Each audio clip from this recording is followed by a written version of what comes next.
తుంగస్తనగిరితటీ సుప్తముద్బోధ్య కృష్ణం పారార్ధ్యం స్వం శృతిశతశిరసిద్ధమధ్యాపయంతి స్వోచ్ఛిష్టాయాం స్రజనిగళితం యాబలాత్కృత్య భుంక్తే గోదా తస్యై నమ ఇదమిదం భూయ ఏవాస్తు భూయః. శ్రీరంగసింహగిరిదేశికపాదసేవా ప్రాప్తాఖిలద్రవిడవేదరహస్యజాతం శ్రీగౌతమాన్వయజమాశ్రితభాగధేయం గోపాలదేశికమహం శరణం ప్రపద్యే. ప్రియ భగవద్బంధువులారా, నిన్నటిదాకా 10 మంది గోపికల్ని నిద్రలేపారు. 10 మందిని నిద్రలేపారు అంటే 5 లక్షల గుడిసెల్లో ఉన్నటువంటి గోపికలందరినీ కూడాను నిద్రలేపడానికి ఇది ఉపలక్షణం అంటారు. యథార్థంగా వాళ్ళందరినీ కూడాను అమ్మే నిద్రలేపి తీసుకొని వచ్చిందిట. కరా అందరూ కలిసి పెద్ద గుంపుగా అక్కడి నుంచి బయలుదేరారు. నందగోపుడి యొక్క ఇంటి ప్రాకారం దగ్గరకు చేరారు. అయితే ఆ ప్రాకారపు ద్వారాన్ని కావలి కాస్తుండేటువంటి 2 కావలి వారు కనిపించారు. వెంటనే వాళ్ళని ప్రార్థించారు, మహాప్రభో తలుపు తీయండి, లోపలికి వెళ్ళి కృష్ణుణ్ణి సేవిస్తాము అన్నారు. సరే ఎందుకు అని అడిగితే దానికి సమాధానంగా, నిన్న రాత్రి కృష్ణుడే చెప్పాడు మమ్మల్ని కలవమని, అందుకని వచ్చాం మేము అన్నారు వీళ్ళు. సహజంగా చూడండి, ఇక్కడ 2 కలిశారు. ముందు ప్రాకారం దగ్గర ఉండేటువంటి వాకిలి దగ్గర ఉండేటువంటి ద్వారపాలకులు, లోపలికి వెళ్ళిన తర్వాత లోపల ప్రధాన ద్వారం ఉంటుంది కదా ఇంటికి, అక్కడ ఉండేటువంటి 2 ద్వారపాలకుల్ని ప్రార్థించారన్నమాట. అయితే మనం చూడండి, దివ్య దేశాలకు కానీ ఆలయాలకు కానీ మనం వెళుతూ ఉంటాం దర్శనం చేయడానికి. అప్పుడు క్షేత్రాధిపతి అనేటువంటి అతను ఉంటాడు. ముందు క్షేత్రాధిపతిని దర్శనం చేసి ఆ తర్వాత ద్వారాధ్యక్షులు అని చెప్పబడేటువంటి వాళ్ళని సేవించి వాళ్ళ యొక్క అనుమతిని తీసుకొని లోపలికి ప్రవేశించాలి అని పాంచరాత్ర ఆగమాలు చెప్తున్నాయి. సరే, వీళ్ళు యథార్థంగా ధర్మం తెలిసినటువంటి వాళ్ళేం కాదు, ఏదో పాంచరాత్ర ఆగమాలో మొదలైనటువంటి తెలిసిన వాళ్ళు కాదు, చిన్నపిల్లలు. కానీ వీళ్ళు అనుకోకుండా ఇలాగా ముందు ఉన్నటువంటి వారిని ప్రార్థించడం, మళ్ళీ లోపల ఉన్నటువంటి వారిని ప్రార్థించడం అనేటువంటిది చేయడంతో వీళ్ళు అనుకోకుండానే శాస్త్ర పద్ధతిలోకి వీళ్ళు ప్రవర్తించడం అనేటువంటిది జరుగుతోందిట. అందుకే ఆళ్వందారుల్ని మహానుభావులు ఆచార్యులు వారు అంటారు కదా, విధయశ్చ వైదికా త్వదీయ గంభీర మనోనుసారిణ అని. అంటే ఏంటిట, నీ భక్తులైనటువంటి వాళ్ళు శాస్త్రాల్ని చూసి పనులు చేయకపోయినా శాస్త్ర విధులన్నీ కూడాను నీ భక్తుల్నే అనుసరిస్తూ వెళుతూ ఉంటాయ్యా అని అంటారు. వీళ్ళకి తెలిసి చేయకపోయినా అవే వీళ్ళని అనుసరిస్తాయిట. అదిగో అలాంటి వాళ్ళు వీళ్ళందరూ కూడాను. అసలు యథార్థంగా తనని ఆశ్రయించినటువంటి వాళ్ళ చేత పరమాత్మ ఎప్పుడూ కూడాను చెడ్డ పని చేయనివ్వట. ఒకవేళ తన మనస్సులో ఎప్పుడైనా సరే చెడ్డ సంకల్పాలు కలిగినా కూడా తాను అంతర్యామిగా ఉన్నటువంటి తానే వాటన్నిటినీ కూడా తొలగించేస్తానని భగవద్గీత శ్రీమద్భాగవతం 11వ స్కందంలో చెప్తాడు పరమాత్మ. అలాగా తొలగించేస్తాడు. ఏషయేవ సాధుకర్మ కారయతి అని ఆయనే వీళ్ళందరి చేత కూడాను తనను ఆశ్రయించినటువంటి జీవకోటి చేత మంచి కర్మలు చేయిస్తాడట. మంచి కర్మలు చేయడానికి కావలసినటువంటి రుచిని పుట్టిస్తాడట అని మనకి శాస్త్రం చెప్తుంది.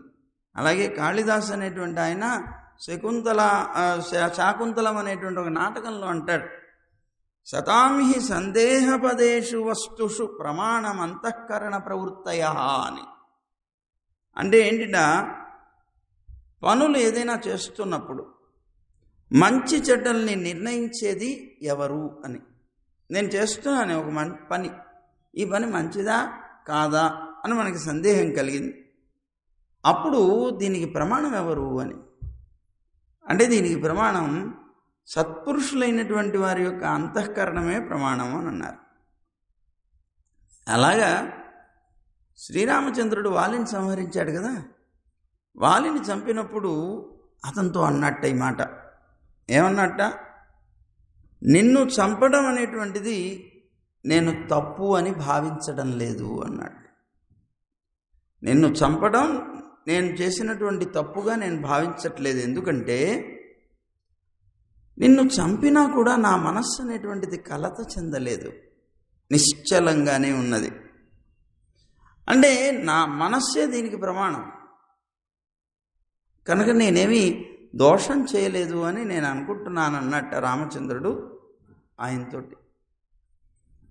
లోకంలో ఏదైనా సరే ఒక విద్య ఉన్నది అంటే మనం చెప్పుకున్నాం, సా విద్య యా విముక్తయే అని, తత్కర్మ ఎన్న బంధాయ,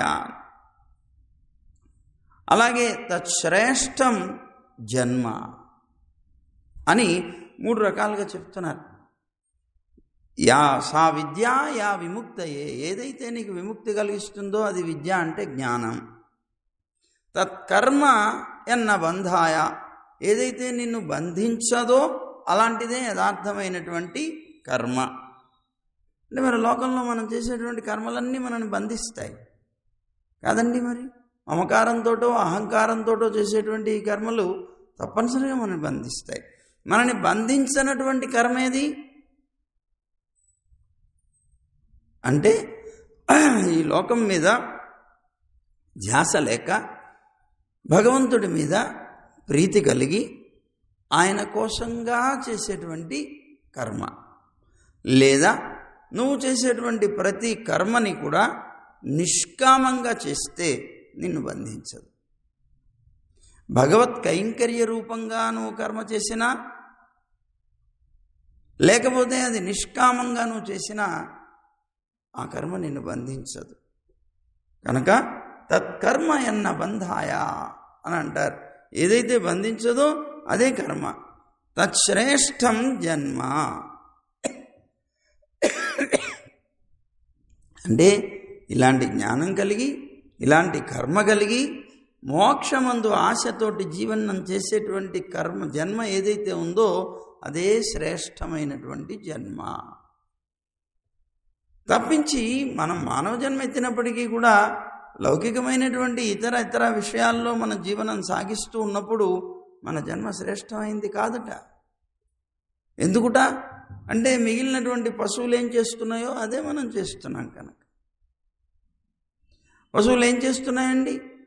ఆహార నిద్ర భయ మైథునాని సామాన్యమేతత్ పశుభిర్నరాణం అంటారు. పశుభిర్నరాణం, పశువులకి నరులకి ఇద్దరికి కూడా సమానమైనటువంటి కర్మలు కొన్ని ఉన్నాయట. ఏమిటవి? ఆహారాన్ని సంపాదించుకోవడం.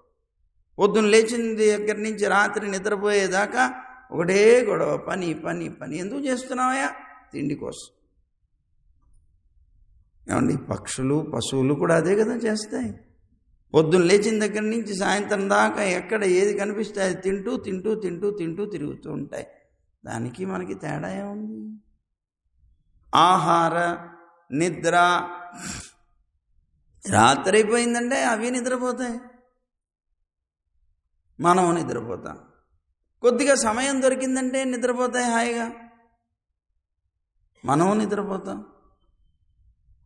ఏమండి, నిద్ర భయ, వాటికి వాటి జీవితం మీద ఒక భయం, అవి చేసేటువంటి కర్మల వల్ల భయం, మనకి ఉన్నది ఆ భయం.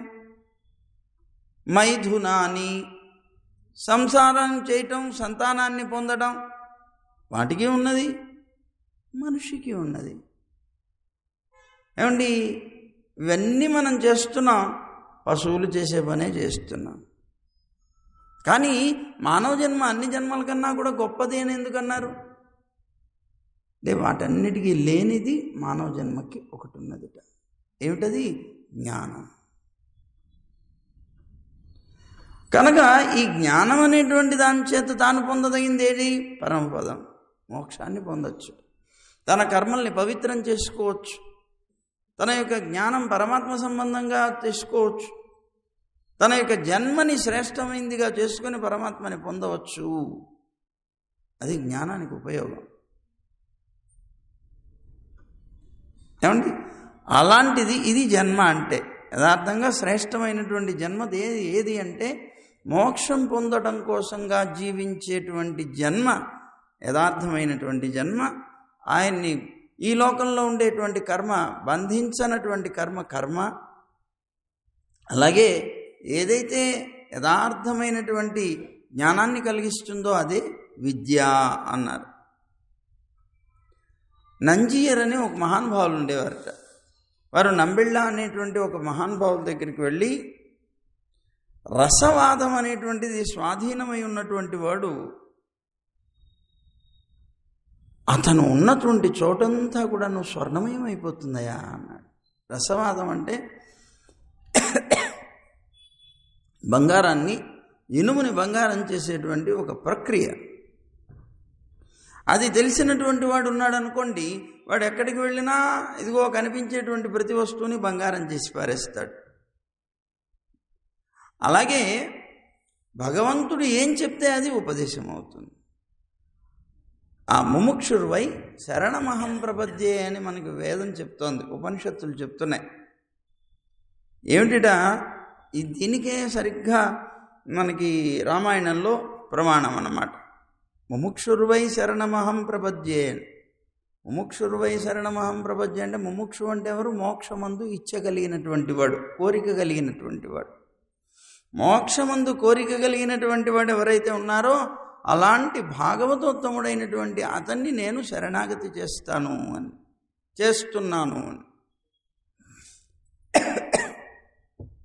అంటే పరమాత్మని పొందడానికి మనం డైరెక్ట్గా పొందలేంట, ఒక భాగవతోత్తముడైనటువంటి ఆచార్యుడి ద్వారానే పొందాలి. అందుకే విభీషణుడు వచ్చాడు, ఆకాశంలో నిలబడ్డాడు, రామచంద్రుని శరణాగతి చేయడానికి వచ్చాడు. ఆ వచ్చినటువంటి విభీషణుడు ఏమన్నాడు? నివేదయతమాం క్షిప్రం విభీషణం ఉపస్థితం అన్నట్ట. ఏమని? సుగ్రీవుడు ఉన్నాడు అక్కడ, ఆ సుగ్రీవుడితో అన్నట్ట. అక్కడే రామచంద్రుడు కూడా ఉన్నాడు, కానీ రాముడితో డైరెక్ట్గా చెప్పలేదట. ఏమంటున్నట్ట? నివేదయతమాం క్షిప్రం విభీషణం ఉపస్థితం. ఒకసారి నా గురించి వెంటనే చెప్పండి ఓ సుగ్రీవుల వారు, విభీషణుడు వచ్చాడు అనేటువంటి విషయాన్ని రాముడికి తెలియచేయండి అన్నట్టు. రాముడు అక్కడే ఉన్నాడుగా, డైరెక్ట్గా రాముడితో చెప్పచ్చు కదా. కాదు, ఒక భాగవతోత్తముణ్ణి పురస్కరించుకొని పరమాత్మని ఆశ్రయించాలట. తప్పించి నాకు పరిచయం ఉన్నది కదా అని పరమాత్మని ఆశ్రయిస్తే ప్రయోజనమేమీ ఉండదట మోక్షానికి. సరే, మనకి సమయం చాలదు కనుక చెప్పుకోలేం, ఇంకా చాలా ఉన్నాయి, దీనికి ఇక్కడతో ఆపుదాం. ఇక్కడ ఈ మాట ఏదైతే ఉన్నదో, ముముక్షుర్వై శరణమహం ప్రపద్యే అని చెప్పేటువంటి వేదవాక్యం ఏదైతే ఉన్నదో దానికి తగినటువంటిది ఇవాల్టి పాసురం అన్నమాట. భాగవతోత్తములైనటువంటి వాళ్ళని శరణాగతి చేసి వారి ద్వారా పరమాత్మని పొందటం ఇవాళ పాసురంలో ఉన్నది. అదేమిటో చూద్దాం మనం. నాయగనాయి నింద్ర రావట్లేదే.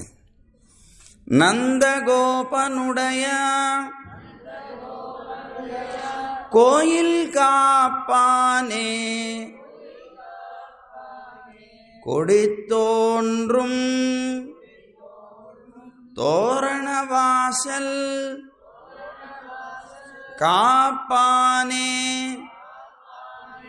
மணிக்கதவம் தாழ்த்திரவாய் ஆயர் சிறுமியர் ஓமுக்கு அரைப்பறை மாயன் மணிவண்ணன் நென்னலே வாய் நெருந்தான் தூயோமாய் வந்தோம் துயிலழப் பாடுவான் வாயால் முன்னம் முன்னம் மாத்தாதே அம்மா நீ நேச நிலை கதவம் నీకు ఏలోరెంబావాయ్ అంటున్నారు. నాయగనాయి నిన్రా. అబ్బా మాకు స్వామి అయి ఉన్నారు అయ్యా. ఎవరినంటున్నారు? ద్వారపాలకులను అంటున్నారు. వీళ్ళు వెళ్ళారు పరమాత్మని పొందుదాం కదా అని లోపలికి వెళుతూ ఉంటే టక్కన ఎవరు మీరు, ఏమిటలా లోపలికి వెళ్ళిపోతారు, ఆగండి అన్నారట అక్కడ ఉన్నటువంటి వాళ్ళు.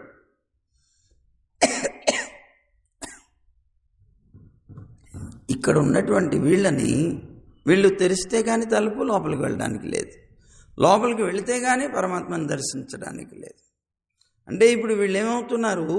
పరమాత్మని వీళ్ళని కలిపేవారు అవుతున్నారు. వీళ్ళకి ఏం పేరు? ఘటకులు అని పేరు. ఘటకులు అంటారు వీళ్ళని. అంటే ఏంటి?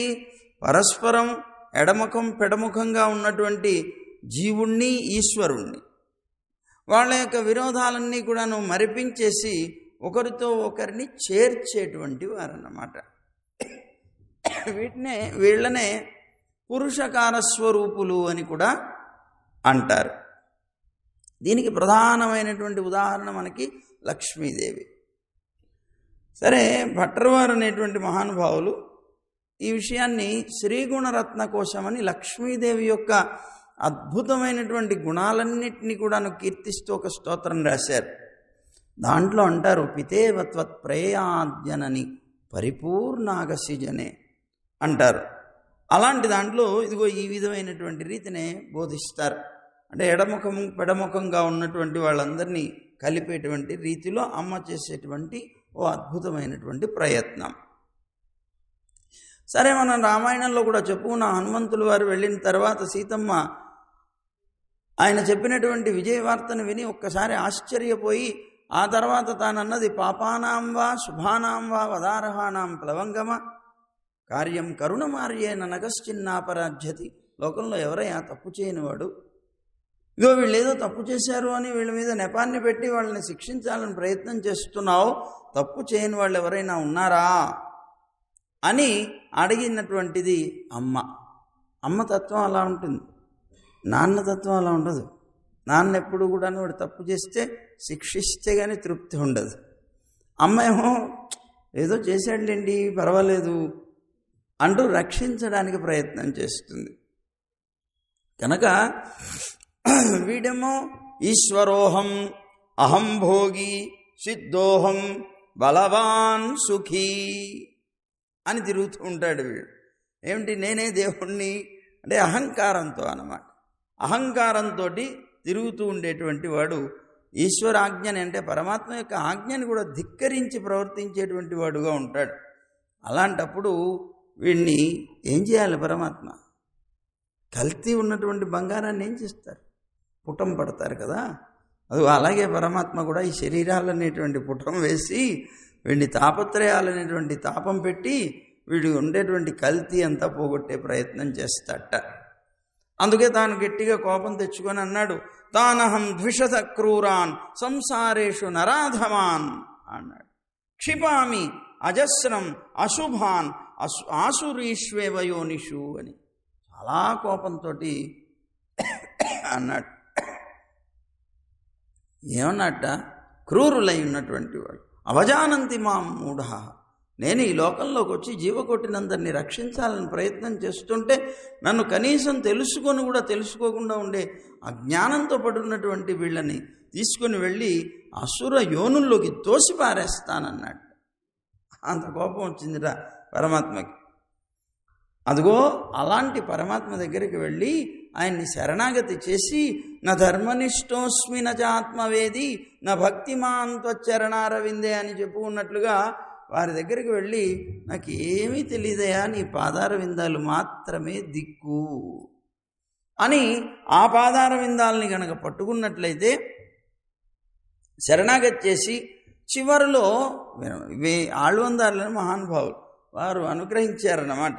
వారు అంటున్నారు, మొట్టమొదటేమో నా దగ్గర ఏం లేదు, నీ పాదాలు ఆశ్రయించా అన్నారు. స్తోత్రానికి చిట్ట చివరిలోనేమో అకృత్రిమత్వ చరణారవింద ప్రేమ ప్రకర్షావధిమాత్మవంతం పితామహం నాథమునిం విలోక్య ప్రసీదమద్వృత్వమచింతయిత్వా అన్నారు. ఏమంటున్నారట? అకృత్రిమత్వచరణారవింద ప్రేమ ప్రకర్షావధిమాత్మవంతం.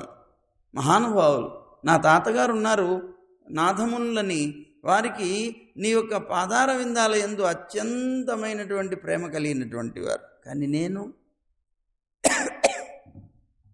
యథార్థంగా ప్రేమ ఉన్నట్టు నటిస్తున్నానేమో, నాకు కూడా కొద్ది గొప్ప నీ మీద ప్రేమ ఉన్నది. యథార్థంగా నాకున్నటువంటి ప్రేమను చూసి నువ్వు రక్షించాలి అనుకుంటే అది నువ్వు రక్షించతగినంతగా లేకపోవచ్చు. కానీ నువ్వు నన్ను రక్షించాలని భావిస్తే నా పితామహులైనటువంటి నాదములని చూసి రక్షించవయ్యా. ఎందుకు? మహానుభావులు వారంటే నీకు అత్యంత ప్రీతి గనక ఆ ప్రీతి నిన్ను చూసి కాదు, మీ నాన్నను చూసి నిన్ను వదిలేస్తున్నానంటారు చూడండి, మీ నాన్నను చూసి నేను రక్షిస్తున్నానంటారు చూడండి. అలాగా పెద్దల్ని చూసి చిన్నవాళ్ళని రక్షించాలి, పెద్దల్ని అనుసరిస్తూ మనం జీవించాలి, పెద్దల యొక్క అనుగ్రహంతోనే మనం బాగుపడాలి. ఇక్కడ కోరేది కూడా ముందేమో నిన్ను శరణాగతి చేస్తున్నాను పరమాత్మని అన్నారు, చిట్ట చివరికి వచ్చేప్పటికే ఇంకా జ్ఞానం అనేటువంటిది పరిపూర్ణమయ్యి నాకు భగవంతుడిని శరణాగతి చేస్తే ఏది ఫలం కాదు, ఆయన యొక్క భక్తులైనటువంటి వారిని శరణాగతి చేయాలి, వారి యొక్క అనుగ్రహం పొందాలి అని నిన్న చెప్పుకున్నాం కదా. ఆరాధనలో విష్ణు ఆరాధన కన్నా భాగవతోత్తముల యొక్క ఆరాధన చాలా గొప్పది అని కుచేలుడికి ఉపాఖ్యానం కూడా చెప్పుకున్నాం. అలాగా ఇది కావాలి కదా. అందుకని పెద్దల్ని పురస్కరించుకొని కనుక వెళ్ళినట్లయితే తిరుగులేదట, దాన్ని భగవంతుని యొక్క అనుగ్రహం పొందడానికి తిరుగులేదుట. అని మనంతట మనం స్వతంత్రంగా వెళితే మాత్రం పరమాత్మ అంగీకరించట. అందుకని ఇక్కడ ఉండేటువంటి వీళ్ళు కూడా పరమాత్మ చెప్పారు, కృష్ణుడు చెప్పాడు, వీళ్ళు వచ్చారు. వీళ్ళు గట్టిగా కేకలేయచ్చు, తలుపుతి మేము వెళ్తాం అని తోసుకొని పోవచ్చు. కానీ కాదు, ముందు వాళ్ళని ప్రార్థించాలి, వాళ్ళ ద్వారానే వెళ్ళాలి అనేటువంటి ఆలోచనతోనే వీళ్ళు బయలుదేరారట. నాయగనాయి నిన్రా అని వారిని ప్రార్థిస్తున్నారన్నమాట. ప్రార్థించిన తర్వాత కోయిల్ కాపానే అన్నారు. నాయగనాయి నిన్ర నందగోపనుడయ కోయిల్ కాపానే. ఇంతకీ నాయకుడు ఎవరండి? నందగోపుడా లేకపోతే ఈయన? అంటే వీళ్ళు కూడా అలాగే ఉన్నారు, వీరి ద్వారానే మనం లోపలికి వెళ్ళాలి. యథార్థంగా రేపల్లకందరికీ నాయకుడు నందగోపుడే, కానీ ఇప్పుడు మాకు నాయకుడు నువ్వే అయ్యావు నాయన. ఆ నందగోపుడినో లేకపోతే నందగోప సుతుడినో ఎవరిని దర్శనం చేయాలన్నా నీ అనుమతి లేకపోతే లోపలికి ప్రవేశించే అవకాశమే లేదు కదా. అందుకని నిన్ను ప్రార్థిస్తున్నాము అంటున్నారట. అదేంటండి, కృష్ణుడింటికి కదా వచ్చారు వీళ్ళు. కృష్ణనుడయ కోయిల్ కాపానే అనాలి కదా. నందగోపనుడయ కోయిల్ కాపానే అని ఎందుకన్నారు అంటే పరమాత్మ కృష్ణుడు ఈ లోకంలోకి వచ్చి, ఇప్పుడు చూడండి, నందన్ పెత్తదు వసుదేవన్ పెత్తిలన్ అంటారు. నందుడు పొందినటువంటి భాగ్యం వసుదేవుడు కూడా పొందలేదటండి. ఎందుకు పొందలేదండి అంటే, మరి ఈయనకి పట్టాభిషేకం చేసేటువంటి భాగ్యాన్ని నందుడు పొందేట. నందుడు రాజు కదా మరి రేపల్లకి, కనుక ఈయనకి యువరాజుని చేశాడు. యువరాజుని చేసినా కూడాను ఆయన మాత్రం యువరాజులాగా బ్రతకలేదు కదా. ఎట్లా బ్రతికాడు? అల్లరి పిల్లవాళ్ళలాగా బ్రతికాడు.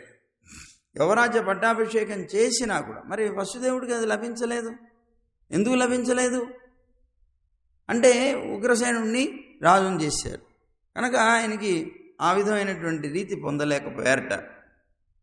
అయినప్పటికీ కూడా ఈయన చిన్నతనం నుంచి కూడాను తల్లిదండ్రులు ఒళ్ళో పడుకోవడం, వాళ్ళ రెక్కల కింద ఒదిగి ఉండడం, అలాగే వారి చేతిలో ఉన్నటువంటి పేకపెత్తను తీసుకొని ఏయ్ అంటే భయపడిపోతున్నట్టు నటించడం, వాళ్ళు ఏం చెప్తే అది చిత్తం అలాగేనండి, అలాగే నాన్నగారు, అలాగే అలాగే అంటూ తిరగడం, ఇవన్నీ చేశారు. యుక్త వయస్సు వచ్చిన తర్వాత, బాల్యంలోనేమో ఇలా ఉన్నాడు, వయస్సు వచ్చిన తర్వాత సత్యభామ మీద రాజ్యభారాన్ని అంతటిని వదిలేసి పాండవులకి దూత కృత్యం చేశాట. అలాంటి వాటితో పెరిగేట ఆయన. అలాగే అర్జునుడికి సారథ్యం చేస్తూ ఇలా గడిపెట్టగాని ఆయన ఎక్కడా కూడాను రాజరికాన్ని ప్రదర్శించి నేను ఒక రాజుని అన్నట్టుగా ప్రవర్తించినటువంటి తీరు కనిపించదు. అందుకని కృష్ణనుడయ కోయిల్ కాపానే అనలేదట. కోయిల్ అంటే అర్థం ఏంటి? కో అంటే ప్రభువు అని అర్థం, రాజు. ఇల్ అంటే వాసం, నివాస స్థానం. కోయిల్ అంటే రాజు యొక్క గృహం అన్నమాట. కనుక ప్రభు యొక్క స్థానం. మరి ఈయన ప్రభువు కానప్పుడు ఆయన ఎలా పిలుస్తారు? కృష్ణనుడయ కోయిల్ కాపానే అనాలి అంటే కృష్ణుడు రాజు కాదు, అలాంటప్పుడు ఎలా పిలుస్తారు? అందుకని నందగోపనుడయ కోయిల్ కాపానే, నందగోపుడైనటువంటి ఆయన యొక్క కోయిల్ కాపానే అంటే ఆ ప్రభు అయినటువంటి నందగోపుడు రాజు కదా మరి. అందుకని ఆ రాజుగారి యొక్క ఇల్లు, నివాస స్థానాన్ని కాపానే అంటే కాచేటువంటి వాడా, కావలి కాచేవాడా అని పిలుస్తున్నారు. అంటే రక్షించేటువంటి వాడా అని. ఈ కోయిల్ కాపానే అనేటువంటి వాడు ఏషు సుప్తేషు జాగ్రత్త అన్నట్లుగా సంసారులు మేల్కొనేంత మటుకు తాను కూడా మేల్కొని ఉంటాడు. ఇప్పుడు ఇంతకీ నందగోపుడు అంటే ఎవరండి? నందగోపనుడయ్య కోయిల్ కాపానే అన్నారు. ఇంతకుముందు మనం చెప్పుకున్నాం నందగోపుడు అంటే ఎవరో. నంద గోప అని రెండు పదాలు ఉన్నాయి. నంద అంటే ఆనందము అని అర్థం. ఆనందం అంటే ఆనంద స్వరూపుడైనటువంటి కృష్ణుడు. కృష్ణ అన్నాం. కృ అంటే నిరతిశయమైన, కృష్ణ అంటే ఆనందము. అంటే ఆనందమే స్వరూపంగా ఉన్నటువంటి వ్యక్తి కృష్ణుడు.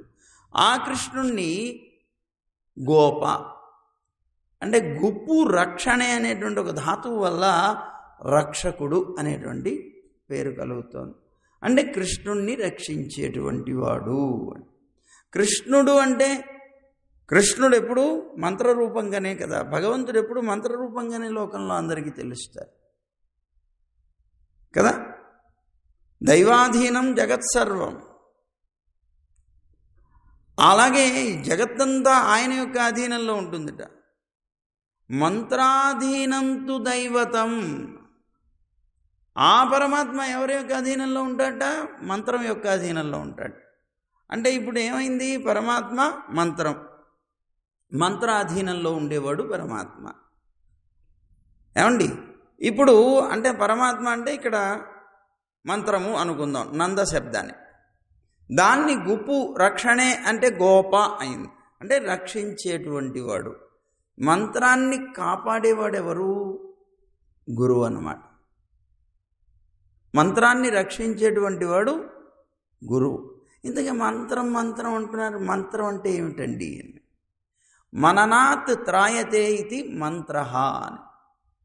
ఎవరైతే ఆ శబ్దాన్ని మననం చేస్తారో అలా మననం చేసేటువంటి వారిని ఆ శబ్దం రక్షిస్తుందిట.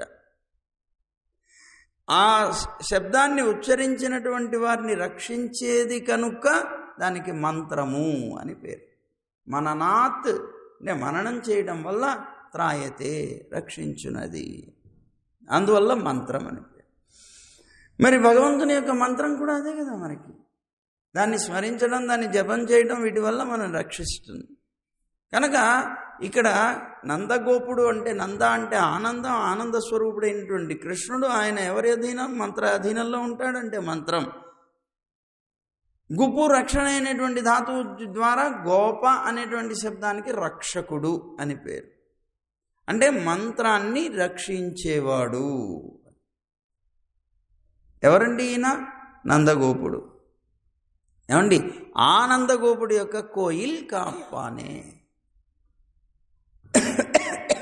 ఆయన యొక్క ఇంటిని రక్షించేటువంటి వాడా అని పిలుస్తున్నారు. ఇప్పుడు చూడండి, ఏషు సుప్తేషు జాగర్తి అని అంటే సంసారులు మేల్కొనున్నంత మటుకు కూడా తాను మేల్కొని ఉంటాడట. వీళ్ళకి జ్ఞానోదయం అయిన తర్వాత తన యొక్క రక్షకత్వాన్ని వీళ్ళ మీద పెట్టేసి తాను నిద్రిస్తాడట. ఇది కోయిల్ కాపాని అనేవాడు. అలా అన్నమాట. అంటే ఏమిటి ఇక్కడ అర్థం? సంసారులు మేల్కొని ఉన్నంత మటుకు తాను మేల్కొని ఉంటాడు. వాళ్ళకి జ్ఞానోదయం అయిన తర్వాత అంటే లోకంలో ఉండేటువంటి జీవులందరూ కూడాను ఎప్పుడు మేల్కొంటున్నారు? ఎప్పుడు మేల్కొంటున్నారు? రాత్రులందు మేల్కొంటున్నారు. అంటే చీకటిలో మేల్కొంటున్నారు, నిద్రపోయే సమయంలో మేల్కొంటున్నారు. అలాంటి సమయంలో ఆయన ఉండి వాళ్ళకి యథార్థమైనటువంటి జ్ఞానం అనేటువంటిది ఎప్పుడైతే కలుగుతుందో, చీకటిలో మేల్కోవడం అంటే అర్థం ఏంటి? అజ్ఞానంలో నిరంతరం తిరగడం అన్నమాట. అజ్ఞానంతో పనులు చేయడం, అజ్ఞానంలో తిరగడం. అలా చేస్తూ ఉన్నప్పుడు వాళ్ళని రక్షించడం కోసం పరమాత్మ కూడా మేల్కొనే ఉంటాడు. కానీ వీళ్ళకి ఎప్పుడైతే జ్ఞానోదయం కలిగిందో, నేను అజ్ఞానంలో ఉన్నాను, ఈ అజ్ఞానం నుంచి బయటపడాలి అని ఎప్పుడైతే జ్ఞానం కలిగిందో, ఆ జ్ఞానోదయం ఎప్పుడైతే అవుతుందో అప్పుడు ఆ పరమాత్మ రక్షకత్వాన్ని అంతటిని వీళ్ళ తల మీద పెడతారట. అంటే వీళ్ళు అజ్ఞానంలో ఉన్నప్పుడు పరమాత్మ రక్షిస్తాడు. అలాగే వీళ్ళు జ్ఞానోదయం కలిగి జ్ఞానులైన తర్వాత వీళ్ళ మీద రక్షణ భారాన్ని పెట్టేసి తాను నిద్రపోతాడు. అంటే అర్థం ఏంటి? లోకంలో ఒక జీవుడు అజ్ఞానం నుంచి బయటపడ్డాడు, జ్ఞానాన్ని పొందాడు. ఆయన ఏమంటున్నాం? మనం గురువు అంటున్నాం. గురువు, ఆచార్యుడు అంటున్నాం.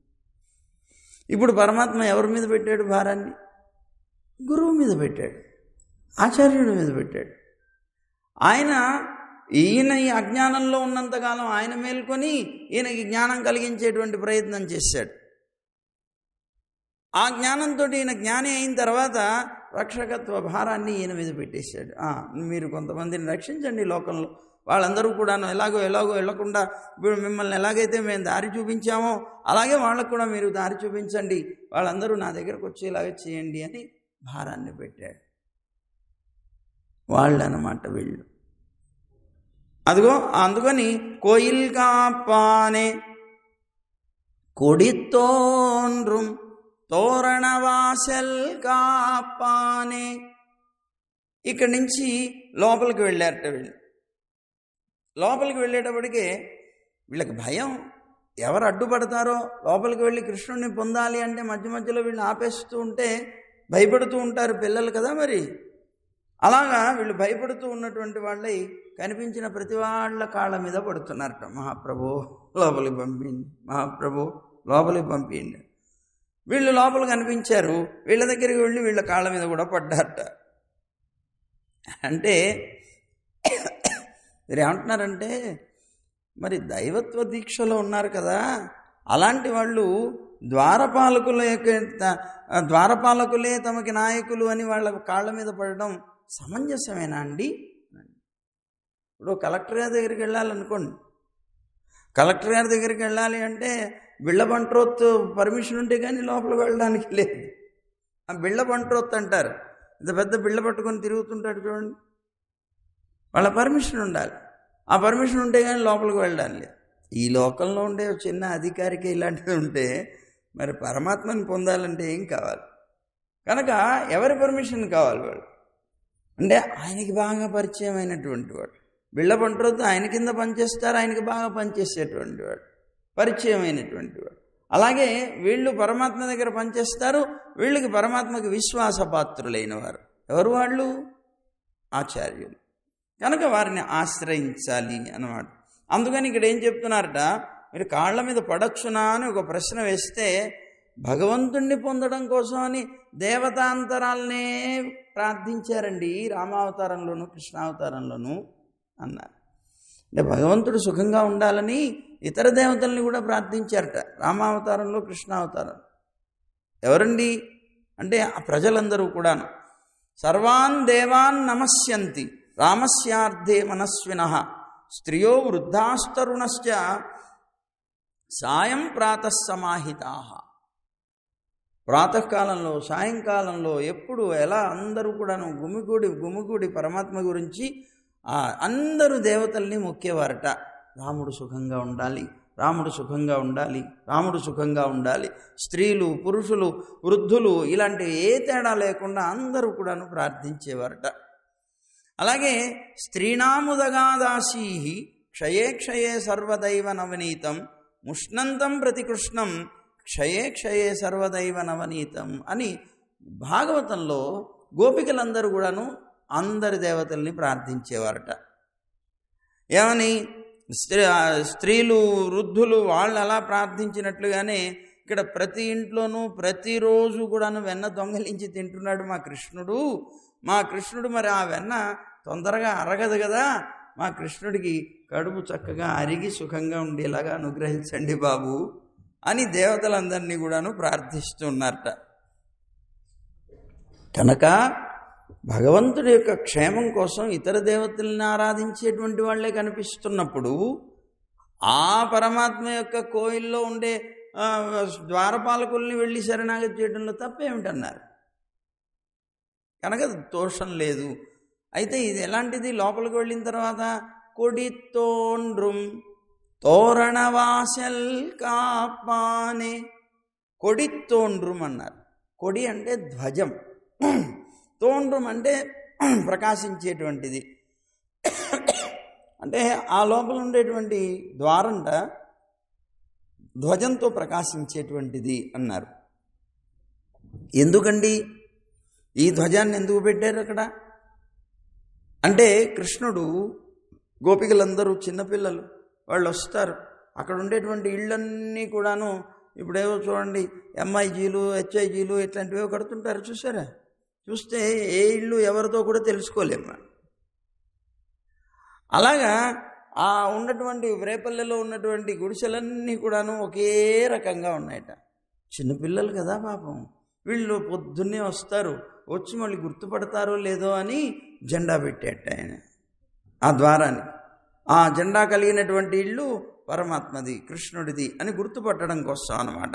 ఆ కొడి అనేటువంటిది ప్రకాశిస్తూ ఉండేటువంటి ద్వారంట అది. ఇప్పుడు ఇలా గుర్తుపెట్టుకోవడం అనేటువంటిది మనకి రామాయణంలో కనిపిస్తుంది. శ్రీరామాయణంలో శ్రీరామచంద్రుడు వనవాసంలో ఉన్నప్పుడు ఆయన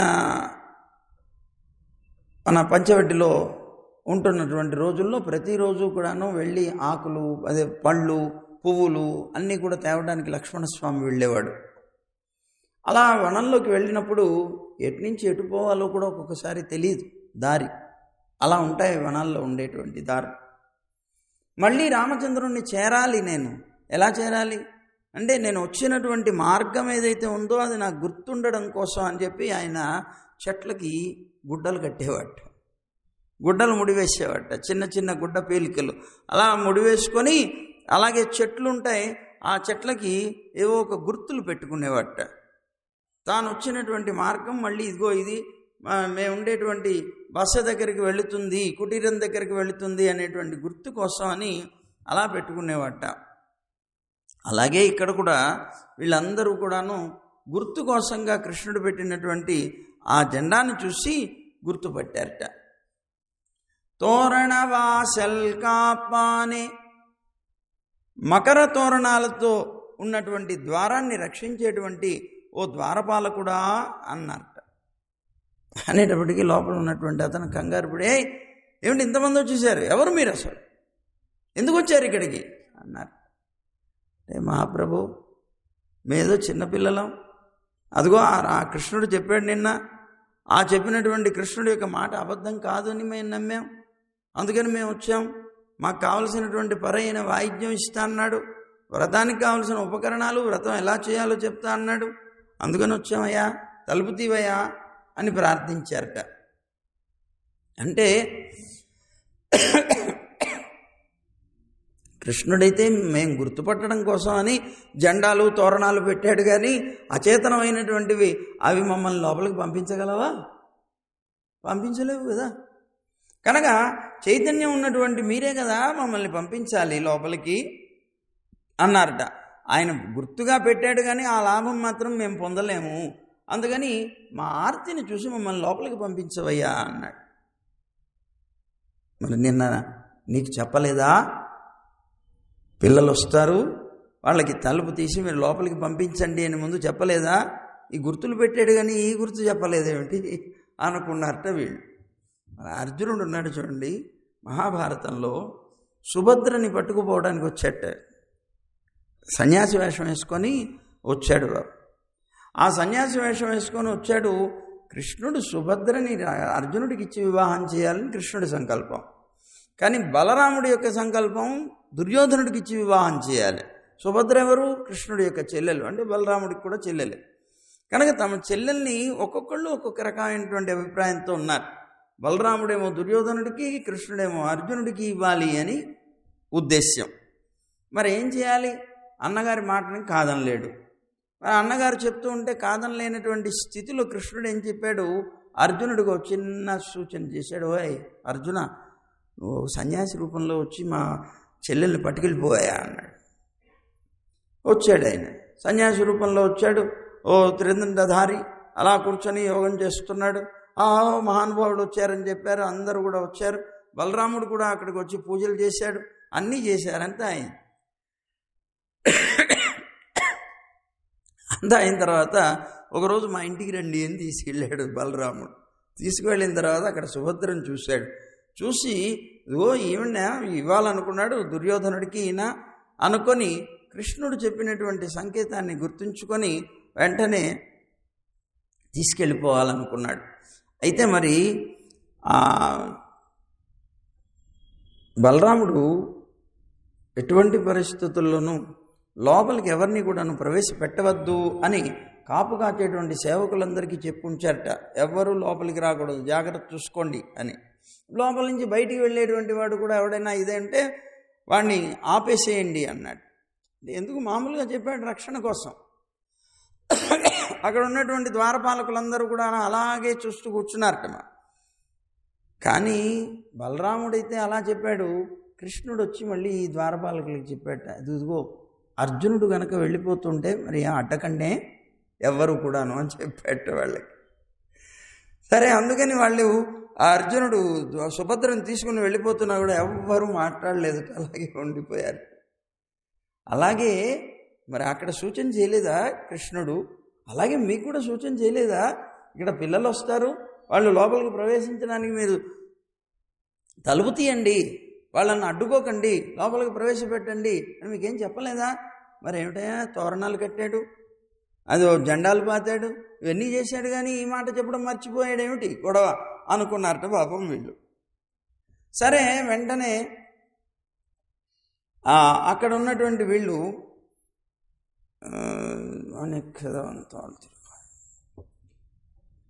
వీడిని ప్రార్థిస్తూ అన్నారట, మరి మేము చిన్నపిల్లలం కదా, మమ్మల్ని కాదనకుండా లోపలికి పంపించు, కృష్ణుడు మాకు మాట ఇచ్చాడు కదా అన్నారు. లేదు లేదు, మేము ఎవరిని పడితే వాళ్ళని లోపలికి పంపించడం లేదు, మిమ్మల్ని పంపించామన్నారు. అదేమిటయ్యా, ఆయరు సిరుమియరో ముక్కు, అరే గొల్లలం మేము, గొల్లలమై అలాగే చిన్నపిల్లలం మేము, మా మీద కూడా నీకు అనుమానమేనా అంటే మేము లోపలికి వెళ్ళి కృష్ణుడికి ఏమైనా అపకారం చేస్తామా వాదిస్తున్నారు. ఊరుకుంటారా? రాముడు బతకలేదా? ఈవేళ బృందావనంలో కృష్ణుడు బతకడానికి ఏమైనా కష్టమా? మాలాంటి వాళ్ళు ఏమైనా చేస్తారా అని మాట్లాడుతూ ఉంటే రాముడు చరిత్ర ఎందుకు ఎత్తుతారు? రాముడు ఎలాంటి వాడు? దశరథుడు అని చెప్పబడేటువంటి అద్భుతమైనటువంటి రాజకుమారుడే. ఆయన 10 దిక్కులు కూడాను ఒకేసారి యుద్ధం చేసి అందరినీ కూడాను జయించగలిగినటువంటి మహానుభావుడు తండ్రి. ఆ తండ్రికి రక్షకులై ఉన్నారు. అదే ఆయన యొక్క రక్షణలో బతుకుతున్నటువంటి వారు రామలక్ష్మణుడు. ఏమండి, వారి గురువు చూస్తే వశిష్ఠుడు మహాశక్తి సంపన్నుడు. మరి రాజ్యం చూస్తే, ప్రజలు చూస్తే వాళ్ళందరూ కూడాను రాముణ్ణి ప్రేమించేవారు కనుక ఒక్కరు కూడా కష్టం అనేటువంటిది కలిగించేటువంటి వాళ్ళు కాదు. అలాంటి రాముడిని తీసుకొచ్చి రాముడితో పోలిక ఏమిటనుకుంటున్నారు? ఇది అది అయోధ్య. అయోధ్య అంటేనే అర్థం ఏమిటి? యోద్ధుం అశక్య అని, జయించటానికి శక్యము కానిది అని పేరు దాని. అయోధ్య అంటే అదే అర్థం. జయించ శక్యము కానిది, ఎవ్వరూ కూడా దాన్ని జయించలేరు. మరి అది అయోధ్య. మరి ఇది బృందావనం. ఇక్కడ ఏ రోజు ఎవడు ఏ రూపాన్ని పొంది వస్తాడో తెలియడం లేదు. మరి వచ్చి రాక్షసులై వచ్చి కృష్ణుడికి అపకారం చేద్దామని ప్రయత్నం చేస్తుంటే మేము ఎవరిని నమ్మాలి? వచ్చినటువంటి మిమ్మల్ని ఎట్లా నమ్ముతాం? నేను నమ్మం. అయినా ఆ రోజుల్లో రాముడికి కూడాను శూర్పణఖ అనేటువంటిది రాలేదా అన్నట్ట. ఎందుకు? వీళ్ళు ఆయర్ సిరుమియరో ముక్కు, చిన్న పిల్లలం కదవయ్యా, మేమేం చేస్తాం కృష్ణుడికి అపకారం అనంటే శూర్పణఖ స్త్రీ కాదా? అది కూడా వయస్సులో ఉన్నటువంటిది కాదా? అది వెళ్ళి రాముడి మీద పడి సీతమ్మని చంపేయాలని ప్రయత్నం చేసి రకరకాల ప్రయత్నం చేసిందే. ఎట్లా నమ్మమంటారమ్మా అన్నారట. అంటే వెంటనే ఆయర్, అయ్యో మేము గొల్లలమయ్యా, మాకేమీ తెలీదు, అలాంటి వాళ్ళని మమ్మల్ని కూడా నువ్వు ఇలాగే అనుమానిస్తావా? పూతనెవరు? పూతను గొల్లదిగా రాలేదా అన్నట్ట వీళ్ళు. అందువల్ల నేను నమ్మను, మీరెవరో ఏంటో అని మాకు తెలియాలి, ఎందుకు వచ్చారు అసలు మీరు అంటే అప్పుడు చెప్పారట, మహాప్రభు కృష్ణుడే రమ్మన్నాడయ్యా. చూడండి, ఒక చిన్న తప్పు చాలా ఇబ్బంది పెడుతుంది. కృష్ణుడు ధ్వజం కట్టాడు, జెండాలు పెట్టాడు, అలాగే తోరణాలు కట్టాడు గుర్తుపట్టడానికి, కానీ ద్వారపాలకులకి చెప్పలేదు గొడవ. దాంతో వీళ్ళు ఇంత గొడవ చేస్తున్నారు. అదే ఒక్కసారి చెప్పేసి ఉంటే ఈ గొడవ అంటూ ఉండేది కాదు కదా. చిన్న తప్పు చాలా ఇబ్బంది పెడుతుంది. అదో పడ్డారు వీళ్ళందరూ. ప్రార్థించారు. ప్రార్థించి ఎలాగైనా సరే మమ్మల్ని లోపలికి పంపించాలి అని గొడవ చేశారు. మేము వచ్చింది ఆయన రమ్మంటేనే వచ్చాం కనుక మాది తప్పు లేదు, మేమందరం వ్రతం కోసం వచ్చాం అన్నీ చెప్పుకున్నారు బాబు. చెప్తే అప్పుడు విని సరే వెళ్ళండి, అది ఆ తలుపులు తీసుకుని లోపలికి వెళ్ళండి. ఏమండి, కృష్ణుడు ఉండేటువంటి మందిరం కూడా ఎలా ఉంటుంది? మణులతోనే చేయబడింది. ఇంతకుముందు మనం చెప్పుకున్నాం ఒక పాసురంలో. అక్కడ తూమణి మాడత్తు అన్నాం.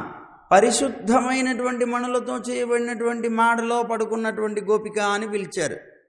ఇక్కడ కృష్ణుడి యొక్క మందిరం తువళిల్ మాడం అంటే దోషం ఒకప్పుడు ఉండి ఆ దోషం పోయి మెరుగు పెట్టబడినటువంటి రత్నాలతో చేయబడి మణులతో తయారు చేయబడినటువంటి భవనం అంట ఈమెడు పరమాత్మ ఉండేది.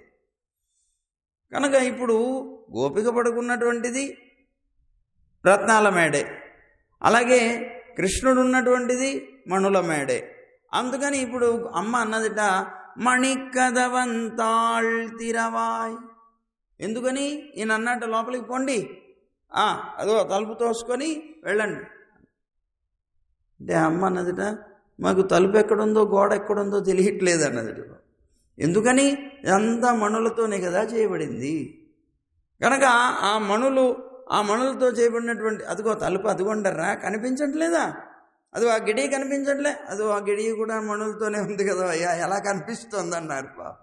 సరే అదిగో అది చూడండి, అదే తలుపు, తీసుకోండి వెళ్ళండి అన్నారు. వెళ్ళండి అంటే వెళ్ళి అలా పట్టుకుంటే అది రావడం లేదు, తలుపు రావడం లేదు. వెంటనే వీళ్ళు అన్నారట, మణికదవంతాళ్ తిరవాయ్. ఆ మణులతో కూడినటువంటి కదవం ఏదైతే ఉందో ఆ సుందరమైనటువంటి తలుపు, దాని యొక్క గడియ ఉంటుందే, ఆ గడియని తీవయా, తీస్తే మేము లోపలికి వెళతాం. అంటే కృష్ణుడి యొక్క మందిరం అంతా కూడా రత్నాలతోనే చేయబడి ఉంటుందిట. ఆ రత్నాలతో చేయబడి ఉండేటువంటి నాల కూడా రత్నాలేట. రత్నాలు అంటే ట్రాన్స్పరెంట్గా ఉంటాయి కదా, మరి అది అలా ఉందిట. ఒకసారి యశోదమ్మ దాది అంటారు కదా, ఎవరు గృహ కార్యాలన్నీ కూడా చేసేటువంటి ఒక దాదికి పిల్లవాడిని కృష్ణుడిని ఒప్పగించి తాను పనుల్లో ఉన్నదట. అప్పుడు ఈ దాది ఏం చేసిందట, కృష్ణుడిని తీసుకొని వచ్చి నేల మీద కూర్చోబెట్టిందట. అదంతా రత్నాలు పరచబడి ఉన్నది. ఆ పరచబడి ఉన్నటువంటి ఆ నేల దగ్గరికి వెళ్ళి ఆడుకుంటున్నట్ట తాను. అక్కడ ఆడుకునేటప్పుడు ఒక తమాషా అయినటువంటి శ్లోకం చెప్తారు.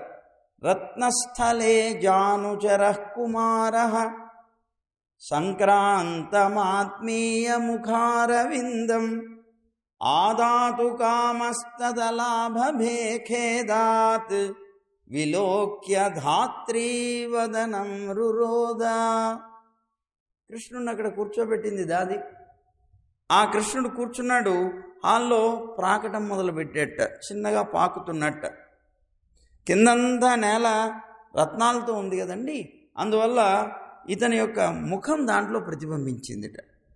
ఇతని శరీరం, ఇతని రూపం అందులో ప్రతిబింబిస్తోందట. దాన్ని చూసి ఏదో ఆట వస్తువు అనుకున్నట్ట కృష్ణుడు. చిన్నపిల్లలు కదా, వాళ్ళకి తెలియదు కదా. వెంటనే ఆట వస్తువు అని భావించి చాలా మృదువైనటువంటి తన చేతులతోటి దాన్ని తీసుకోవాలని ప్రయత్నం చేస్తున్నట్ట, ఆడుతూ అది లభించడం లేదు. ఆ పక్కనే ఉన్నటువంటి దాదికి నవ్వొచ్చిందిట, పెద్దగా నవ్వుతోందిట. ఎప్పుడైతే దాది నవ్విందో వెంటనే ఉక్రోషం వచ్చిందిట. ఉక్రోషంతో పెద్దగా ఏడవడం ప్రారంభించాట. పెద్దగా నవ్వుతూ ఆ పిల్లవాడిని ఎత్తుకొని వెళ్ళిపోయిందిట. అదిగో అలాగా తన ఇంట్లో ఉన్నటువంటి ప్రతి అణువు కూడాను రత్నాలతో తయారు చేయబడినటువంటిదే. అందువల్ల రత్నాలతో కూడినటువంటి తలుపులు, రత్నాలతో ఉన్నటువంటి గడియలు కనుక మాకు తెలియదయా, నువ్వే తీయాలి అన్నారు. అన్నటువంటి మణికదవంతాళ్ తీరవాయ్ ఆయర్ సిరుమియరో ముక్కు అన్నారు. చిన్న పిల్లలం మేము వచ్చాం కనుక మమ్మల్ని అనుగ్రహించి నువ్వు తలుపు తీయి అని అన్నారు. అరై పరై మాయన్ మణివண்ணన్ నెన్నలేవాయి నెరుందాన్. కృష్ణుడే నిన్నటి రోజున మాకందరికీ కూడా పరై అనేటువంటి వాయిద్యం ఇస్తాను అని మాట ఇచ్చున్నాడయ్యా. కృష్ణుడు ఎప్పుడు మాట తప్పడు కదా. ఆయన సంగతి నీకు తెలుసా? రామో ద్విర్నాభిభాషతే అని కదా. రాముడు ఎప్పుడు 2 మాటలు ఆడట, ఒకటే మాట. అంటే 2 మాటలు ఆడడం అంటే అబద్ధం చెప్పడు, ఒకటే మాట, సత్యవాక్. అలాగా రాముడు ఎప్పుడు అబద్ధం చెప్పడు అన్నట్లుగా, అలాగే అనృతం నోక్తపూర్వమే అని అన్నట్లుగా, నమే మోఘం వచో భవేత్ అని కృష్ణుడు అన్నట్లుగా, మేమెప్పుడు కూడాను అబద్ధం ఆడలేదు, ఆడము అని చెప్పినటువంటి మాటల్లాగా కృష్ణుడు మరి అలా చెప్పాడంటే అబద్ధం ఎట్లా ఆడతాడు? నిన్నలే వాయి నిరుందాన్, నిన్ననే ఇస్తానని చెప్పాడు కదా, కనుక తప్పనిసరిగా మాకు ఇస్తాడు, మమ్మల్ని లోపలికి పంపించన్నారు. తూయో మాయ్ వందోం అంటున్నారు. అంటే మేము పరిశుద్ధులమై వచ్చాము అన్నారు. అంటే మేమేదో విమర్శించబడినటువంటి వాళ్ళం కాదు, లోకంలో అందరి చేత విమర్శింపబడదగినటువంటి వాళ్ళం కాదు, పరమాత్మని పరిపూర్ణంగా శరణాగతి చేసి వచ్చినటువంటి వాళ్ళం మేము. మా దగ్గర ఏ విధమైనటువంటి దోషము లేదు అని అంటున్నారు. ఏ దోషం లేదండి. ప్రపన్నులకు ఉండేటువంటి దోషం ఏమిటి? తమ ప్రయత్నం తాము చేసుకోవడమే. ఇతరుల యొక్క ప్రయత్నాన్ని కోరడమే. తన రక్షణ తాను చేసుకోవడం, ఇతరుల యొక్క రక్షణ కోరడం అనేటువంటిది ప్రపన్నులైనటువంటి వారికి దోషం కదా. అయ్యో మేము అలాంటి ఈ స్థితి లేదు, మా దగ్గర అలాంటి దోషాలు లేవు. ఆ దోషాలు లేనటువంటి వాళ్ళమై పరిపూర్ణంగా కృష్ణుడే మాకు రక్షకుడు అని నమ్మి వచ్చినటువంటి వాళ్ళమయ్యా, మాకు ఇంకొక ఫలం కూడా లేదు. ఏదో కృష్ణుడి దగ్గరికి వచ్చాం కనుక ఇంతమంది ఇన్ని లిస్టులు ఇస్తే ఆయన ఏంటి ఊపిరాడకుండా ఇబ్బంది పడిపోతాడని నువ్వు బెంగపడడానికి మాకు ఇంకో కోరికే లేదు. కృష్ణుడు మాకు వ్రతానికి ఉపకరణాలు ఇస్తా అన్నాడు, రమ్మన్నాడు, వచ్చాం కనుక నువ్వు తలుపు తీసి మమ్మల్ని లోపలికి పంపించు అన్నాడు. తేషాం జ్ఞాని నిత్యయుక్త ఏకభక్తిర్విశిష్యతే అని మన భగవద్గీతలో పరమాత్మ చెప్తారు.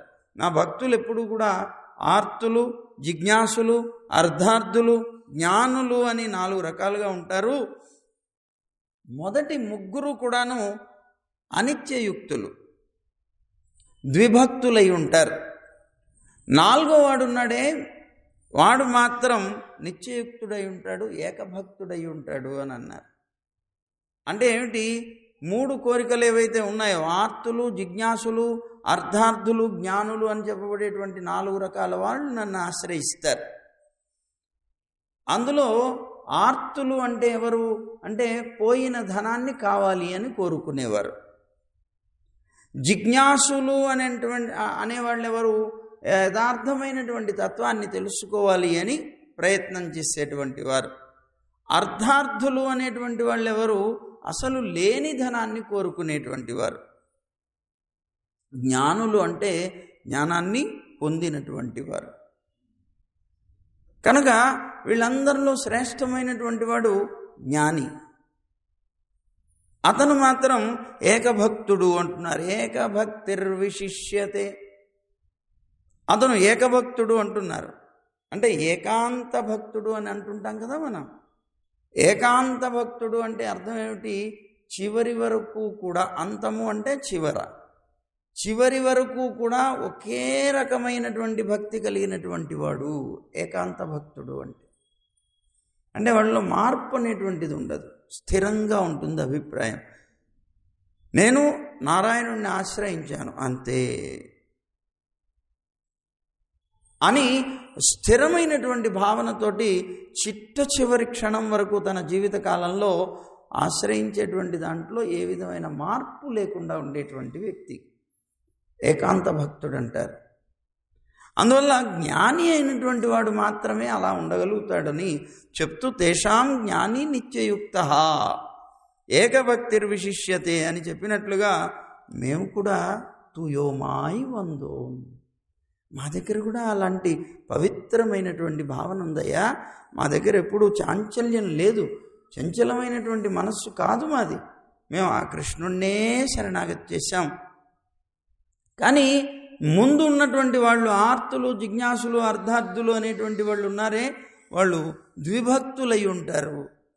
అంటే ఒకరినే ఆశ్రయించరు. ఏమో ఏ పుట్టలో ఏ పాముందో, నాకు పోయినటువంటి ధనాన్ని పొందింపజేసేటువంటి వారు వీళ్ళైనా కావచ్చు, వాళ్ళైనా కావచ్చు, ఎవరినైనా అడుగుదాం అనుకునేటువంటి రీతిలో బతకచ్చు. అలా ఉండేటువంటి 3 కూడాను ద్విభక్తులై ఉండొచ్చు, అనిత్యయుక్తులై ఉండొచ్చు. వాళ్ళు నిత్యము కూడాను నన్నే ఆశ్రయించాలి అనేటువంటి భావంతో ఉండకపోవచ్చు. వాళ్ళ ఫలం దొరకని నన్ను మర్చిపోతారు వాళ్ళు.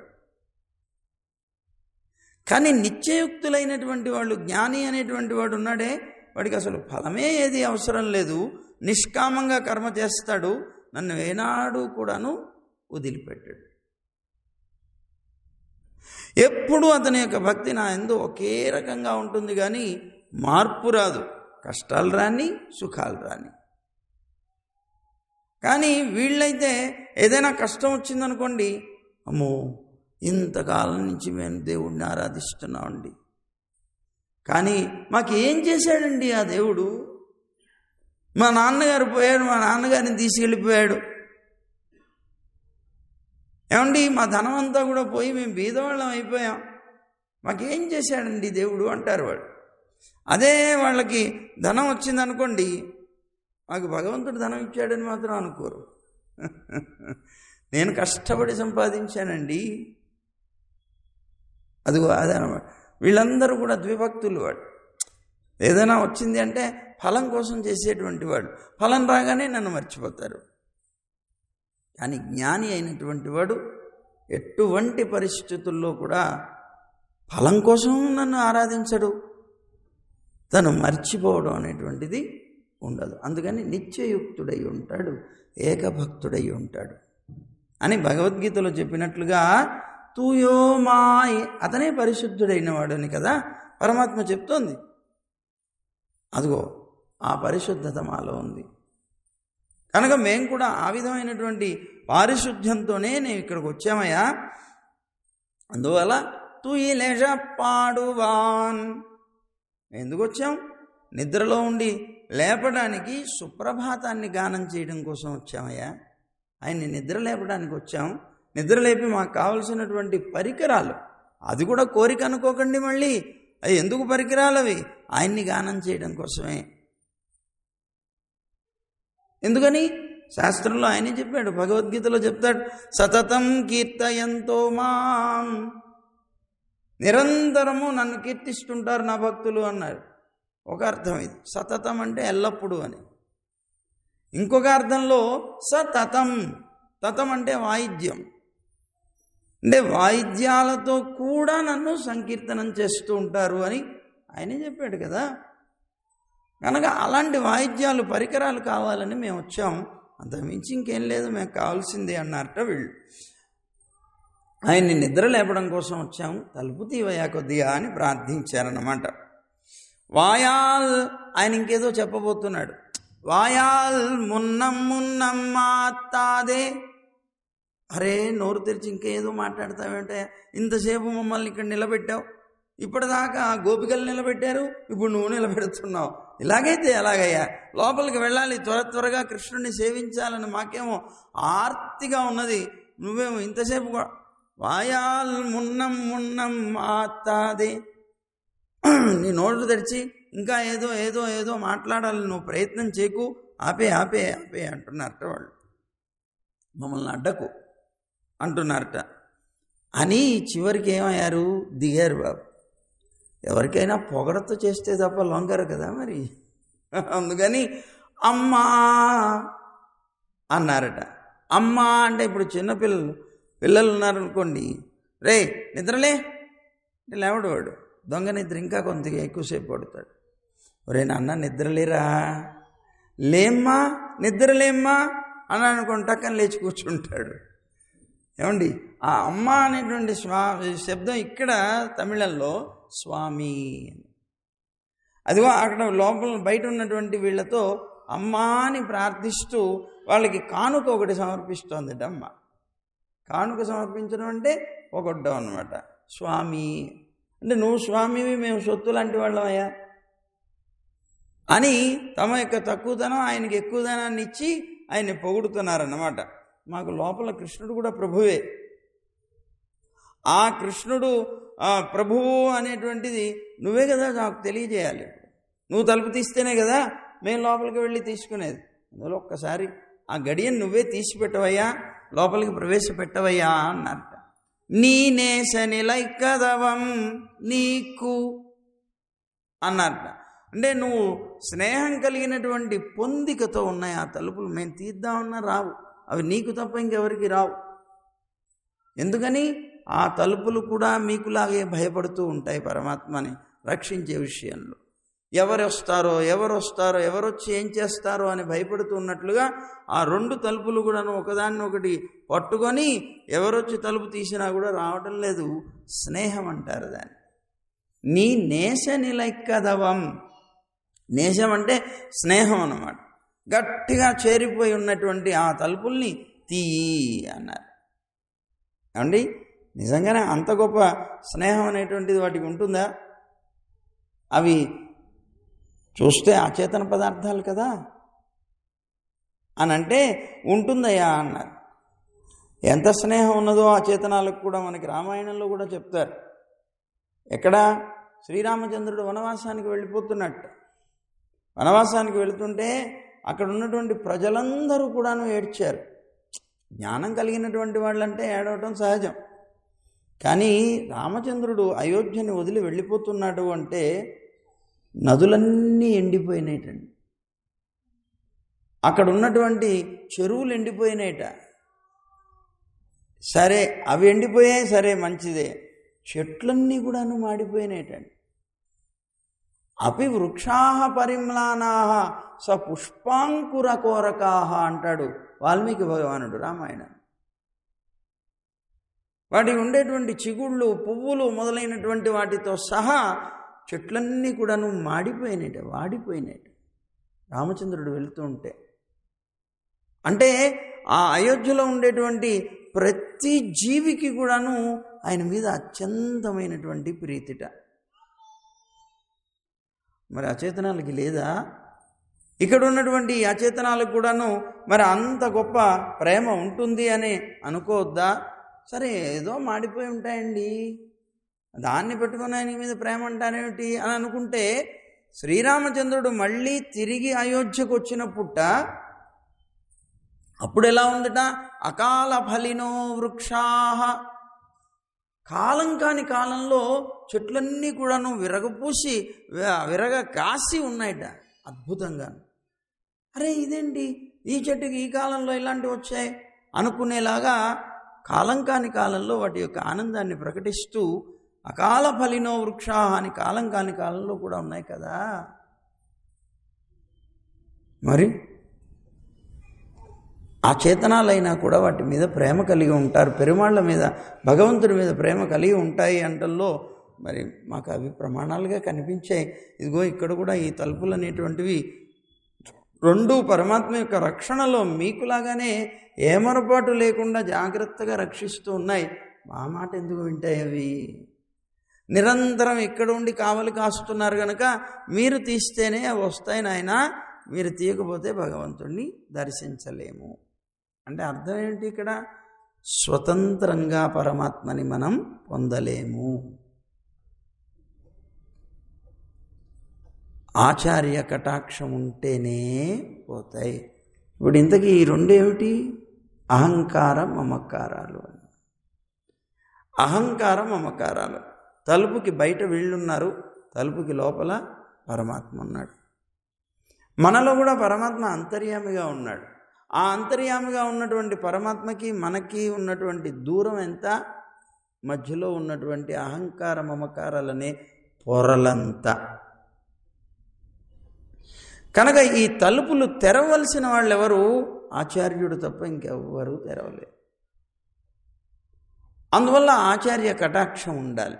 ఆ కటాక్షం ఉంటేనే ఇదిగో ఈ ఉన్నటువంటి అహంకార మమకారాలు అనేటువంటివి రెండు కూడాను విడిపోతాయి. విడిపోతే పరమాత్మ దర్శనం మనకి అవుతుంది. అందుకోసం అని ఇక్కడ ఉండేటువంటి వాళ్ళిద్దరినీ కూడాను ప్రార్థించి, మహాప్రభో ఆ తలుపు తీయవయ్యా, తీసి లోపల ఉన్నటువంటి పరమాత్మను దర్శింపచేయవయ్యా అని ఆచార్యుల్ని ఆశ్రయిస్తున్నారట. ఇలాగే మళ్ళీ ఆచార్య సంబంధంగానే రేపు వచ్చేటువంటి పాసురం కూడా వస్తుంది. ఆ ఆచార్యుల యొక్క అద్భుతమైనటువంటి దయ, వారి యొక్క అనుగ్రహం చేత పరమపదాన్ని పొందగలిగేటువంటి రీతి, ఇవన్నీ కూడా దాంట్లో చెప్పబడతాయి. అవేమిటో మనం రేపు చూద్దాం. సర్వం శ్రీకృష్ణార్పణమస్తు.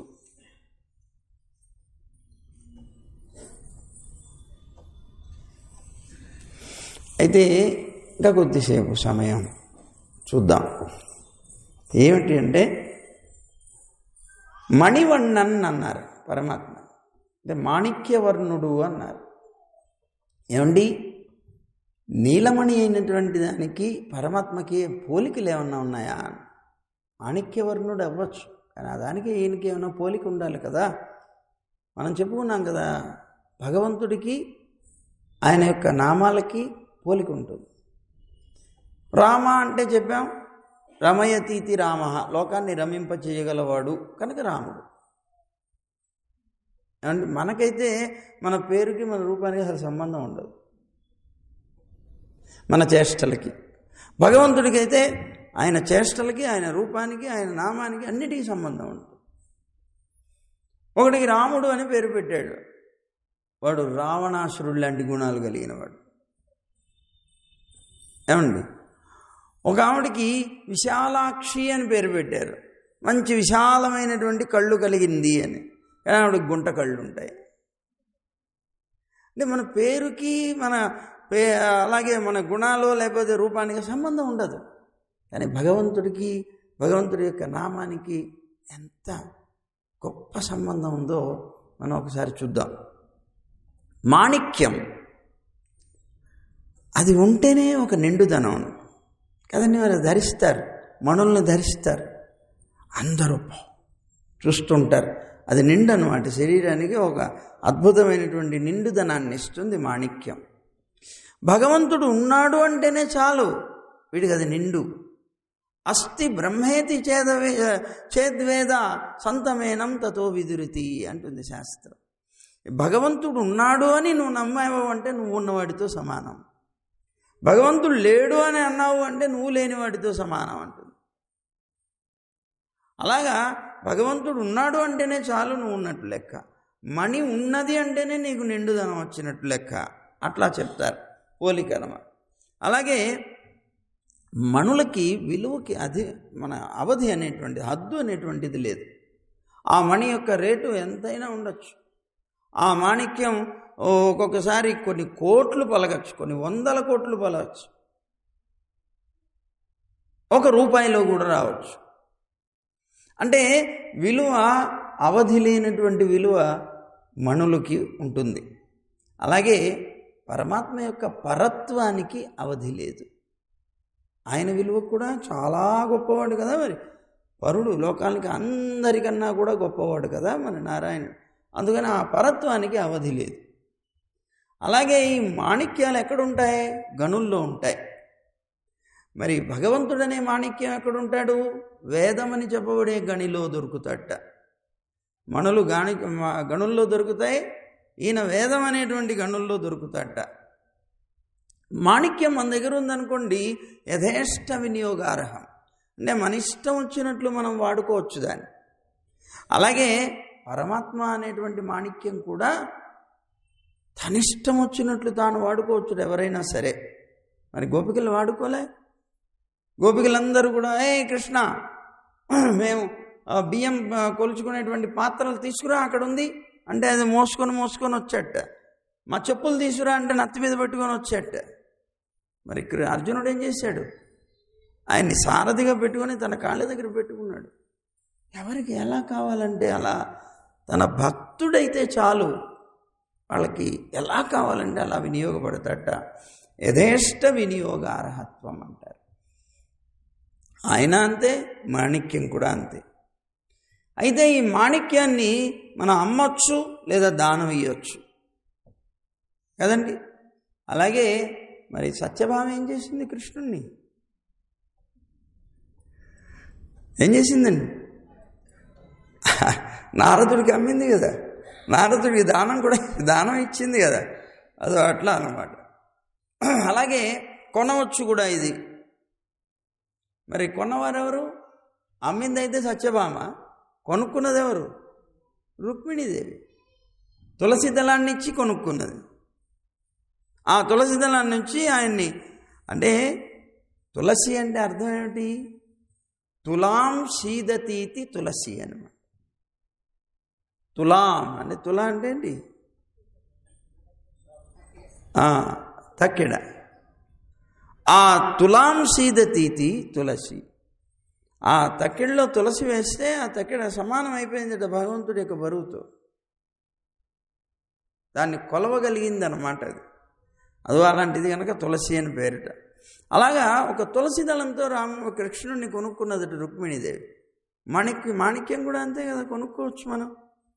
అలాగే ఇంద్రనీలం అనేటువంటిది నలుపు ఉంటుంది, నిగనిగలాడుతూ ఉంటుంది, ఆకర్షణీయంగా ఉంటుంది. అలాగే పరమాత్మ యొక్క శరీరం కూడా ఎలా ఉంటుంది? నల్లగా ఉంటుంది, నిగనిగలాడుతూ ఉంటుంది, ఆకర్షణీయంగా ఉంటుందిట. మణి విడంబిని తస్య మనోహరే అని. ఆ మాణిక్యం చాలా మనోహరంగా ఉంటుందిట పరమాత్మ యొక్క శరీరం.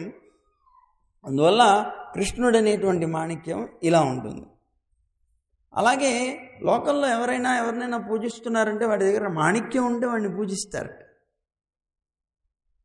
వాడి దగ్గర మాణిక్యం అంటే విలువైనటువంటి రత్నం ఉంటే వాడిని పూజిస్తారు. అలాగే భగవంతుణ్ణి వశపరుచుకున్నటువంటి భాగవతోత్తముణ్ణి కూడా పూజిస్తారు లోకంలో.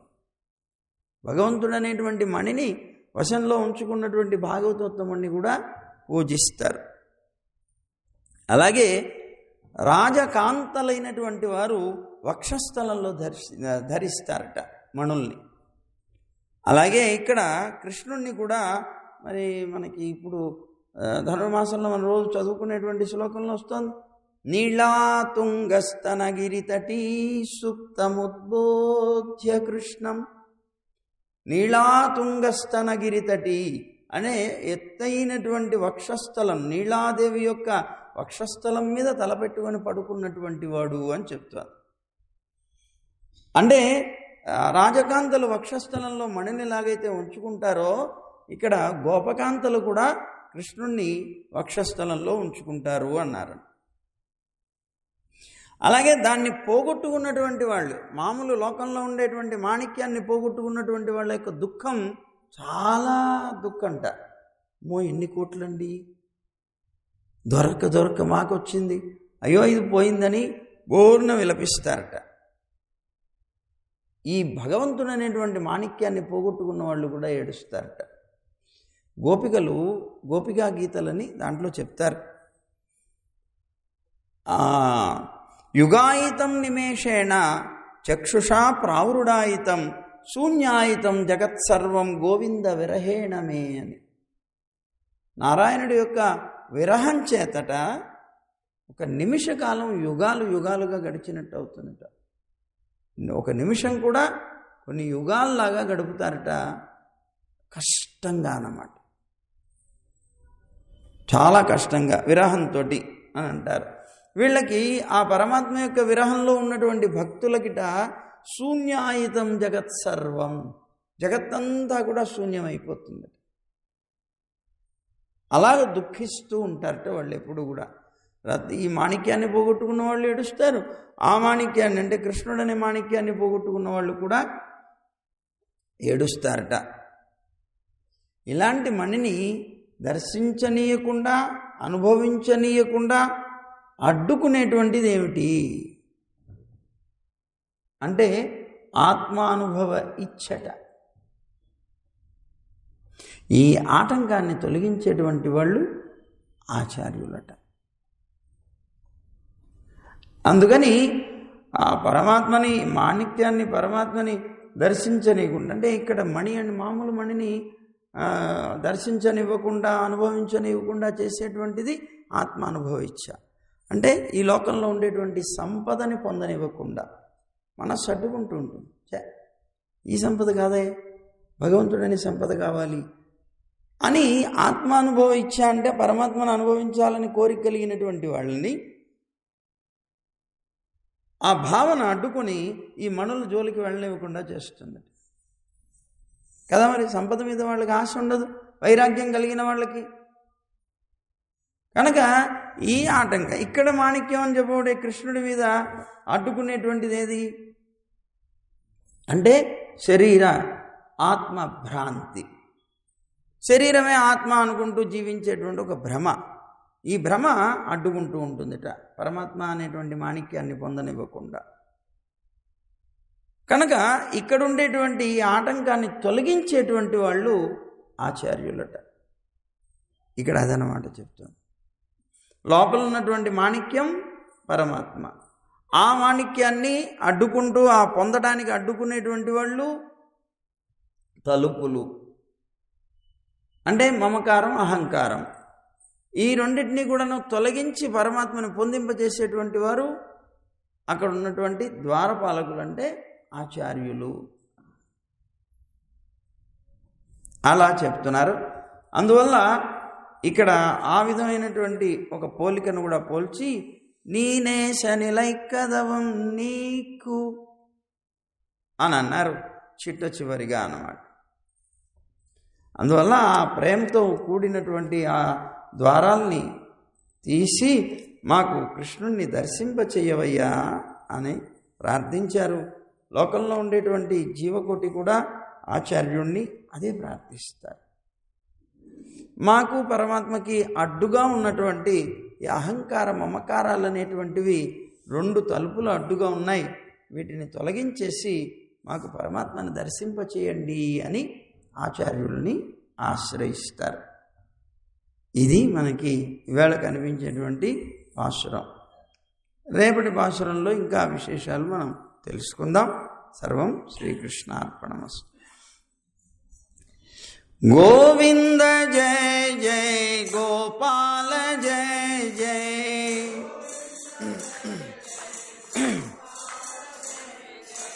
గోవింద జయ జయ గోపాల జయ జయ.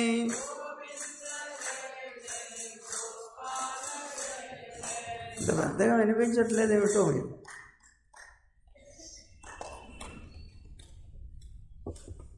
గట్టిగా చెప్పాలి మనం. గోవింద జయ జయ గోపాల జయ జయ,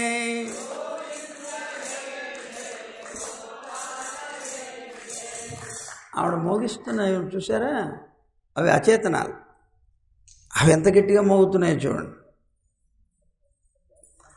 మనం చేతనులం ఏమండి, మనం ఇంకెంత గట్టిగా మోగాలి.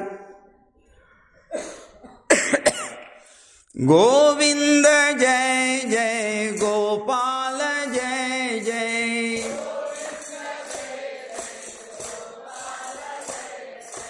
రాధారమణ హరి గోవింద జయ జయ,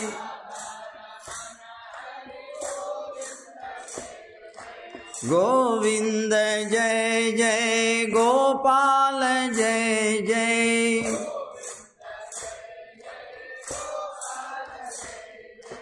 రాధారమణ హరి గోవింద జయ జయ,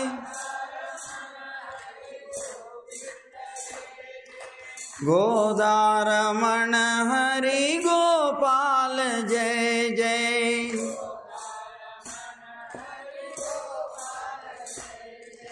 గోవింద గోవింద గోవింద జయ జయ,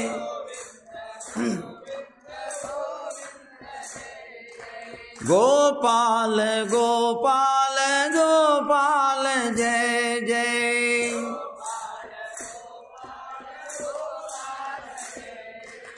గోవింద జయ జయ గోపాల జయ జయ,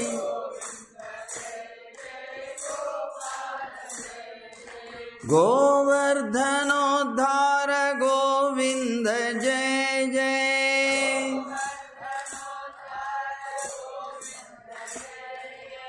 గోపీ మనోహర ముకుంద జయ జయ,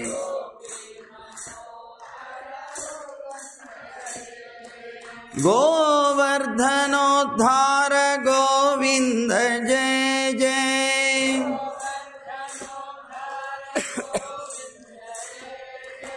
గోపీ మనోహర ముకుంద జయ జయ,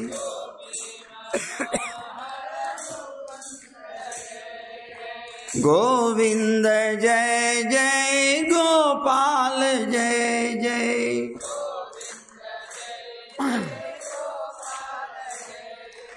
గోవింద జయ జయ గోపాల జయ జయ.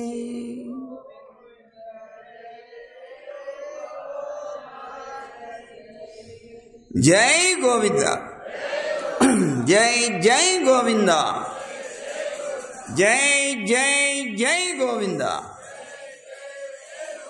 జై శ్రీమన్నారాయణ, జై జై శ్రీమన్నారాయణ, జై జై జై శ్రీమన్నారాయణ.